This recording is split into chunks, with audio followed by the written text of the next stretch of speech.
Buong mundo talagang sasabog kapag natuloy ito. Alexandra Ayala laban kay world number 1, Aryna Sabalenka sa US Open Mixed Doubles Championship. At hindi ito gawa-gawang dream matchup dahil ang mismong official draw ang nagbukas ng pintuan para mangyari ang napakalaking sagupaan na ito sa New York. Kasama ni Alex ang Canadian superstar na si Felix Auger-Aliassime at ang kanilang unang misyon ay lampasan ang napakadelikadong husband and wife tandem nina Elina Svitolina at Gael Monfils. Kapag nagawa nila iyon, maaring naghihintay agad sa quarterfinals ang number 1 seeded pair nina Aryna Sabalenka at 24-time Grand Slam champion Novak Djokovic. Provided na malampasan din nila sina Leylah Fernandez at Frances Tiafoe. Yan mismo ang configuration ng official US Open draw. Isipin ninyo iyon, isang Filipina na ilang taon lamang ang nakalipas ay hinahabol pa ang breakthrough sa pinakamalalaking tournaments. Ngayon posibleng humarap sa kasalukuyang world number 1 ng women's tennis at sa isa sa pinakadakilang players sa kasaysayan. Sabalenka remains number 1 sa current women's rankings, habang si Alex ay nasa number 20 matapos ang napakalaking pagangat ng kanyang 2026 season. At lalong nakakakilabot para sa kalaban ng partner ni Alex. Si Auger-Aliassime ay hindi basta single star. May Olympic mixed doubles bronze medal na siya kasama si Gabriela Dabrowski noong Paris 2024, kaya may tunay siyang experience sa ganitong setup. Ito ang klase ng draw na kayang baguhin ang tingin ng buong tennis world kay Alex. Hindi na lamang siya nangangarap na makasabay sa superstars. Nasa parehong court na siya ng mga pangalan na dati ay pinapanood lamang ng milyon-milyon. Para maintindihan kung gaano kalaki ang posibilidad na mapunta si Alex sa isa sa pinakamalalaking matches ng kanyang young career, kailangan nating tingnan mismo ang bracket. At dito talaga nagiging nakakagulat ang... Sa opening round, Alex at Felix Auger-Aliassime will face Elina Svitolina and Gael Monfils. Hindi ito simpleng warm-up match. Si Svitolina ay kabilang mismo sa top 10 ng women's rankings ngayon, habang si Monfils ay isa sa pinakakilalang veteran shotmakers at entertainers sa men's tour. Dagdag pa rito, husband and wife tandem sila, kaya natural na malaking storyline ang chemistry nila sa court. Pero hindi rin ordinaryong wildcard team sina Ayala at Auger-Aliassime. Mismong US Open ang nag-feature sa tambalan nila bilang isang partnership na maaring magdala ng electric atmosphere sa New York. Sinabi mismo ni Alex na excited siyang makalaro si Felix at marami siyang matututunan dito. Tinawag din niyang very electric ang US Open bilang lugar para sa doubles, lalo na sa kalidad ng lineup ngayong taon. At dito papasok ang malaking advantage ng kanilang combination. Si Alex ay left-handed. Aggressive siya sa return, mabilis gumalaw, at hindi natatakot umatake kapag nakakita ng opening.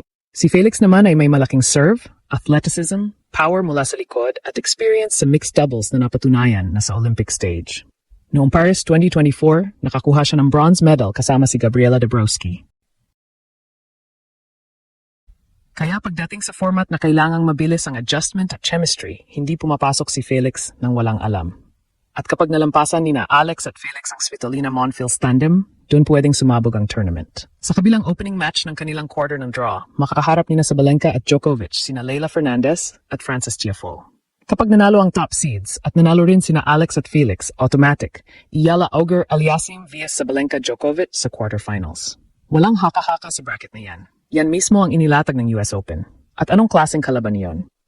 Si Aryna Sabalenka ang world number 1. Power, serve, aggression, at championship mentality ang dala niya. Hindi lang siya mahusay na singles player. Umabot din siya sa doubles, world number 1 noong 2021. At mayroon siyang 2 Grand Slam women's doubles titles kasama si Elise Mertens. 2019 US Open at 2021 Australian Open. Sa tabi niya naman si Novak Djokovic. 24 Grand Slam singles titles. Former world number 1. Isa sa pinaka-accomplished players na humawak ng raketa. At bagamat hindi mixed doubles specialist si Djokovic, kapag ang kasama mo ay Sabalenka at nasa shortened format kayo, isang maliit na momentum swing lamang ang maaring magdesisyon ng buong match. Pero ito rin mismo ang dahilan kung bakit napakaganda ng opportunity para kay Alex. Dahil hindi mo kailangang lampasan ang best of 3 traditional 6-game sets hanggang semifinals. Sa format na yung US Open mixed doubles, qualifying through semifinals ay sets to 4 games, no-ad scoring, at 10-point match tiebreak kapag kailangan ng deciding set. Ibig sabihin, mas mabilis ang laban. Mas maliit ang margin for error. At kapag mabilis na nakakuha ng momentum ang underdog team, walang mahabang runway ang favorite para bumawi. Kaya kung sasabihin nating may pagkakataong gulatin ni na Alex at Felix ang pinakamalaking pangalan sa tournament, may malinaw na tennis reason kung bakit. At isang panalo lamang muna ang kailangan para mabuksan ang pinto papunta roon. May isa pang dahilan kung bakit napakalaki ng moment na ito para kay Alex. Iba na ang stature niya ngayong 2026 kumpara nung unang sumabog ang pangalan niya sa international tennis. Hindi na siya simpleng promising youngster na gustong subukan kung kaya niyang sumabay. Ang US Open mismo ay tinawag siyang isa sa kanilang players to watch bago ang tournament. Binanggit ng official tournament site ang kanyang meteoric rise, ang historical milestones niya para sa Pilipinas, at kung gaano karaming fans ang nahatak niya papunta sa tennis. Former world number 1 Lindsay Davenport even highlighted kung gaano kalaki ang nadagdag na following ni Alex mula nang sumabog ang kanyang Miami run noong 2025. At ngayong season, mas malakas ang ebidensya. Nasa world number 20 na si Alex sa current ranking data, habang si Sabalenka ang number 1. Yan ang contrast na agad magiging headline kapag nagharap sila. Pilipinas against the top-ranked woman in the world. Pero mixed doubles ito. Hindi ito Alex versus Sabalenka lang. At yun ang malaking twist. Kapag nagharap sila, may Felix Auger-Aliassime sa kabilang side ng net laban kay Novak Djokovic. 4 elite personalities, 4 different playing styles, 1 compressed match format, at isang Arthur Ashe-level storyline na maaring magdala ng napakalaking global attention. Sabalenka and Djokovic are the number 1 seeds, kaya natural silang isa sa pinakamabigat na favorites. May established doubles pedigree si Sabalenka. May unmatched big match experience si Djokovic. Pero sina Alex at Felix ay maaring magdala ng ibang klase ng energy. Isang left-handed young star na walang takot umatake at isang explosive Canadian na sanay sa malaking stage. At tingnan din niyo kung gaano kalaki ang ginawa ng US Open sa mixed doubles. 16 teams lamang ang main draw.